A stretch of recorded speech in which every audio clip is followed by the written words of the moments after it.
So we're now just a few weeks out from the Childhood Champion Long-Term Athlete Development Conference, which is running on the 9th and 10th of April in Gloucester. The event is sponsored by Eccentric, the creators of the K-Box 3 flywheel training system. They'll be joining us for the event. Frederick, one of the co-founders, will be over, so great to have them involved. As we're getting closer now, we're taking an opportunity to have a chat with the different presenters and catch up with them and get some more detail for you around what they'll be presenting. So tonight I've had the pleasure of having a chat with Mike Young. Those of you that know Mike or have seen some of his work previously, or maybe attended the workshop that we had last year with him, will know that the level he delivers at is super high quality, and the 3 presentations alone that he will deliver will be probably worth the admission price. So we're looking at the 3 areas that he's delivering on in a little bit more detail. Mike's going to talk you through a bit about what you can expect. Okay, Mike, thanks for taking the time to have a chat with us tonight. Maybe for the people who may be a little less familiar with your work, could you give us a bit of a background to your education and what you're currently doing, or where you've been and where you are currently in terms of your strength and conditioning, athletic development background?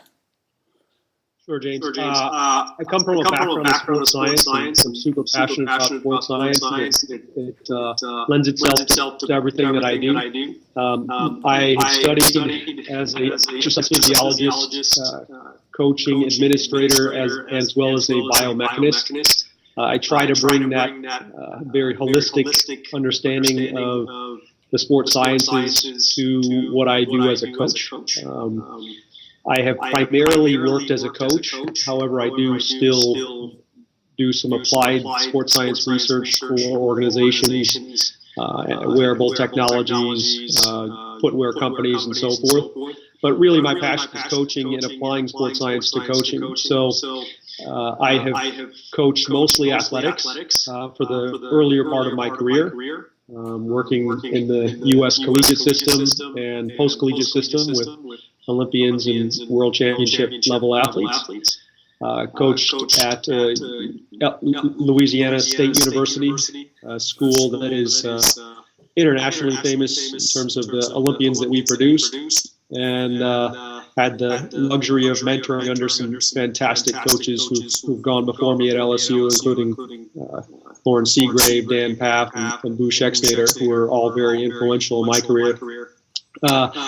Since leaving LSU, I've taken a couple other athletics university jobs, and have finally ended up landing in my own private sector facility called Athletic Lab, where we do sport performance training and research. We work with a variety of athletes and general population, as well as conducting some sports science research. Yeah. We've had a lot of teams come in, and it's really expanded my breadth of exposure to sports. So we now work with elite level swimmers, elite level footballers, American and true footballers, and we've seen and worked with pros of practically every sport. Most recently, I work with a lot of soccer football players, having coached at Vancouver Whitecaps, which is an MLS club here in North America, as well as a NASL level, which is equivalent to second division club in Carolina, called the Carolina Railhawks. Consult with a couple other teams in various capacities, from rugby and national teams and so forth. Yeah, my passion really is in coaching and using sports science to facilitate a better athlete experience. Sure. So, I mean, we're obviously super excited to be getting you back over to the UK again as well, after a phenomenal workshop last year, looking at the integrated approach to speed and power development. And obviously, as you and I discussed this concept of the Long-Term Athlete Development Conference, which initially began as, when we started talking about it, we mentioned I mentioned youth strength and conditioning, but I think the way that it's broadened out now is quite a unique concept with the coaches coming from the different stages of the athletic development continuum now. Obviously, you're presenting on a couple of areas, some of that being how the best practices are to develop, one of them being the best practices of developing speed across that continuum, and then what I guess is some of the icing on the cake in the latter stages of the development process with the advanced strategies for developing elite strength and power. So obviously I having seen you work before, I think they're going to obviously be fantastic presentations, but could you maybe give us a bit of an insight for what people can expect from those presentations that you're delivering, along with the velocity-based training workshop that we're running ahead of the conference as well? Sure. I'll start off saying I think this is a much needed and fantastic opportunity for coaches to learn. I think we've got a tremendous lineup here. Even our Future Leaders program is probably inappropriate to call them future leaders. So I'm really excited to not just participate, but to learn as well. On Friday, I am kicking off the conference with a velocity-based training lecture, which is something that I've been implementing into my personal training as well as some of my athletes' training over the past couple of years. I've had the luxury of using almost all of the different velocity-based training metrics, starting from Tendo way back in the day to some of the newer methodologies like Pushband and Gym Aware, and even some of the lesser-known ones. And I found that we're kind of coming into the at least bronze or silver age of velocity-based training, to where we're really starting to make it a viable option. And the benefit that we no longer need to use load as our sole metric for intensity. Yeah, really beneficial, especially when we're looking at we're looking at strength training for youth athletes or athletes in general who maybe don't need to just move a lot of weight but need to develop power. So I'll be going over how I use velocity-based training, kind of in a brand agnostic lecture. I look at four main areas in terms of the benefits that I see out of velocity-based training.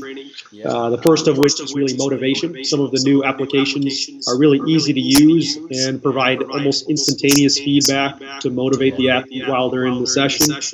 It's great as a monitoring tool on a day-to-day basis. So you can actually look at things like power output and bar speeds on frequently used exercises and put it into your monitoring battery to determine whether an athlete is ready to train at a high level or not. I will use it to test, so you can use these velocity-based measures as a predictive measure for 1RMs, even when a 1 rep max is not appropriate for the athlete, or maybe you don't want to go there because of the season or the age of the athlete. You can also use it for testing for power output or bar speed, so it can be predictive as a 1 rep max, but also looking at it metric that is completely separate from load, such as power or bar speed. And then the final way that I use velocity-based training is to auto-regulate training. And this is kind of an adjunct to monitoring, but it allows you to do in-session adjustments so that you're training that athlete in an appropriate way for their readiness on that day. So that's something that I think is next level periodization. It is the new dawn for periodization, where we can not just make educated guesses, but make educated and informed decisions. Based, you describe it before as biological periodization. Is that right? Yeah, that's why we'll frequently call it as biologically dictated periodization, where we are figuring out what that athlete is capable of rather than just assuming they're rested and ready to go. Yeah. So those are my four main things that I'll talk about in the VBT lecture, and it'll be a little bit of a hands-on lecture. We'll be able to see how we use it. So it's been well received in the past. So if you can make it out on Friday, please do. Yeah. Saturday, I'll be talking about best practices for speed across the developmental continuum. This is something that I'm pretty passionate about. I have a 9-year-old daughter myself who just started a program at my training center to essentially be a motor competency and physical development program. Is that the lab rats? Is that the one? What it's called, lab. What it's called, and looks superb. We work from 7-year-olds all the way up through professionals, maybe the tail end of their career. So what we're really trying to do is design a setup where we can figure out what the best practices are across the entire developmental continuum. And it's one of the things that you frequently see done, and it is a mistake, is for youth athletes or developmental athletes to look at what pro athletes are doing and assume that that's what it took to get them to that stage in their career. And that's foolhardy. It's unnecessary. It leads, especially in the hands of overzealous parents, to burnout and premature injury.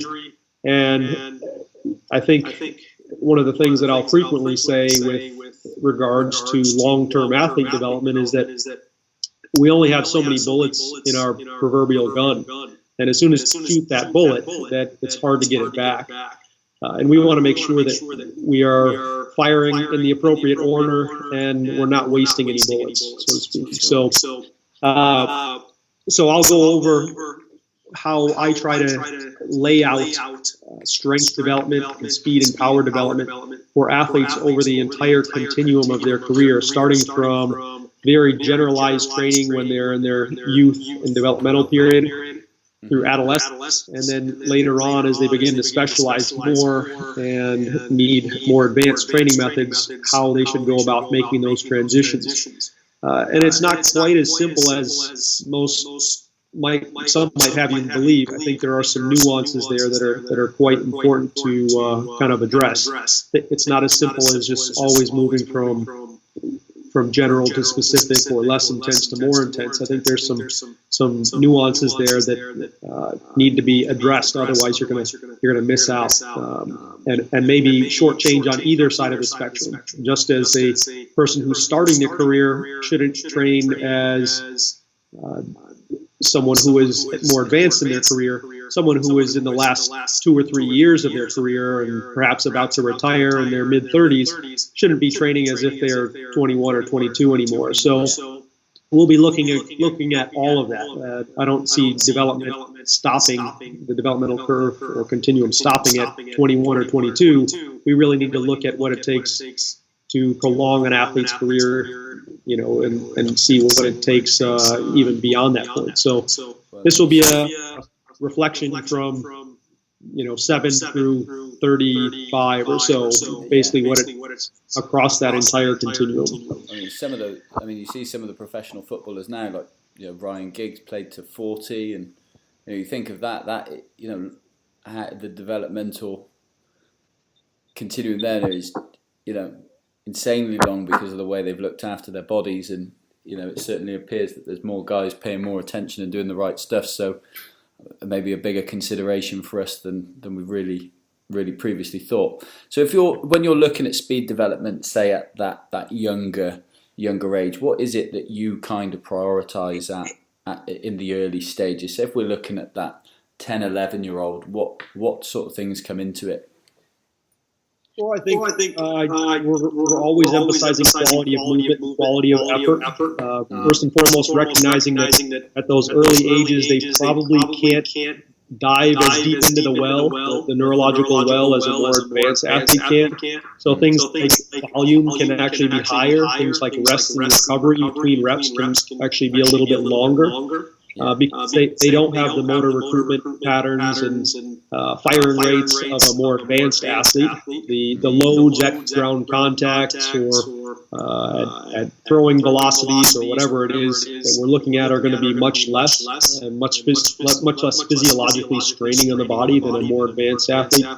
So that's some of the nuances that I think you see, is that just because they're younger doesn't mean they necessarily need to do less. They might actually be able to do more if they've built up to it, because they don't have they can't delve as deep into their neurological pool as a more advanced athlete can.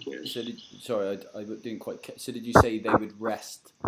They can rest. They need to rest longer, or they needed to rest less? They can rest less time. I think you could actually see them rest a little bit shorter. So, for example, if I had a more advanced athlete on a 30-meter sprint, I might tell them to rest three minutes or so to ensure the quality stays high. For a lesser athlete, someone who is a novice athlete, younger on the developmental curve, I might have them rest as short as a minute and a half on that same 30-meter sprint, because they are not physically capable of challenging their body enough to require that level of rest. So, there's a little bit of give and take. You might have to monitor performance from a rep to rep basis. The idea is that you want to keep the quality of the reps high. If you're seeing, say, the times drop off from rep to rep, then perhaps they need more rest than that. But in general, I think what we find is that older athletes, what you're going to do is build volume slightly over time, and then it's going to start to come down as the athlete becomes more and more advanced, especially in these high intensity activities like sprinting and plyometrics. And that especially tails off at the tail end of an athlete's career, when they've already put a lot of hay in the proverbial barn. They don't need to top it off that much. They just need to work off of their lifetime of input. Yeah. So it's there's some interesting phenomena going on there with both very young and very old. I think the bulk of what most coaches base their training off of is what is done for athletes who are in this 18 to 22 year range, and that's kind of set up as the prime of an athlete's career. But it would be foolish to think that that's what should be done for athletes that are on either side of that age bracket. Yeah, no, you certainly got my interest piqued here. So I could probably fire a load of questions at you for the rest of the evening and keep picking your brains. But we'll save the detail for the day itself. So moving on from that, where we obviously talked around what we'll be looking at from a speed perspective. I know, obviously, if we're talking about getting to that peak of 18 to 21 and seeing the kind of outputs that we want, obviously the more advanced strategies that become required for strength and power development, obviously that's going to be the focus of the lecture on the Sunday. So could you give us a bit of an insight to maybe what to expect within that talk? Sure. This is an area that is always really interested me, and this is really looking for that final 1%, 1 or 2%. If we set up the fundamentals correctly, I think we've all got the bricks in place to get someone to where they need to go, roughly speaking. But I think what defines a truly great coach oftentimes is being able to take an athlete who is equally as talented as his peers, or maybe less so, and make that athlete a champion. And it's that final 1 or 2%. At the Olympic Games or World Championships of practically any sport, it's that 1 to 2%, which is ultimately deciding who is going home a legend and who is going home a has-been. And that 1 to 2% really comes down to these either getting lucky or some combination of getting lucky and being in the right place, or the advanced techniques, the icing on the cake, so to speak. As if we have the fundamentals correct, and again, I want to stress that is the most important part. We can never just go straight to the icing on the cake. We need to do the fundamentals correct. If we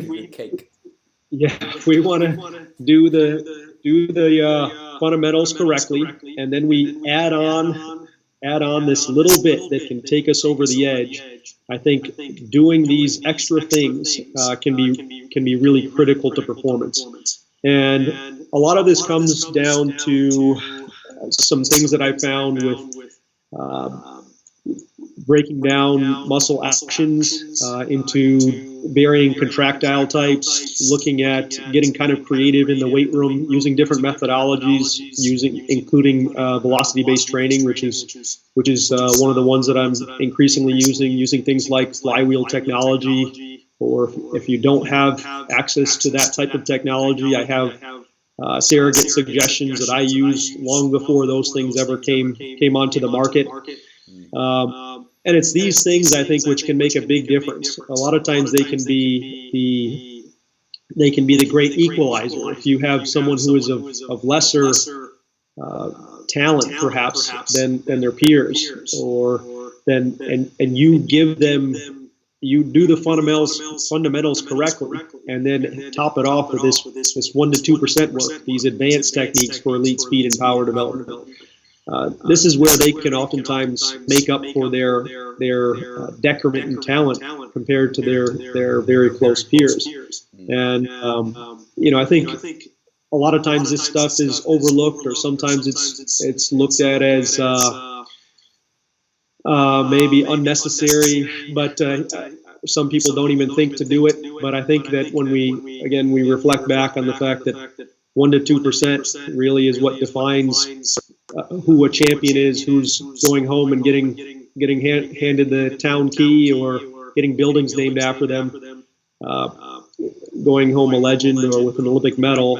It really does make a big difference. 1 to 2% is everything. It's not statistically significant, but it is lifetime, lifestyle significant. It will change your life. It's what makes or breaks an athlete, really. Yeah, I think that's, well, I mean, the guys from Sweden who create the flywheel will be over with us. The eccentric guys are coming over, so we'll have a K-box around as well. So maybe we can get to grips with, allow people to get to grips with that, and maybe experience that as part of that session if there is a practical component. Sure. Yeah. So I'm looking forward to it. VVT and flywheel training in the advanced end of the spectrum. It's lots of stuff coming on board. Well, Mike, I'm aware we're probably taking up quite a bit of your time already, and I know you've got sessions to get to and coach. So obviously we'll look forward to seeing you in a few weeks' time. It's fast approaching now, and obviously we look forward to those great lectures you've described for us this evening. So appreciate your time, Mike. Thanks, James. Cheers.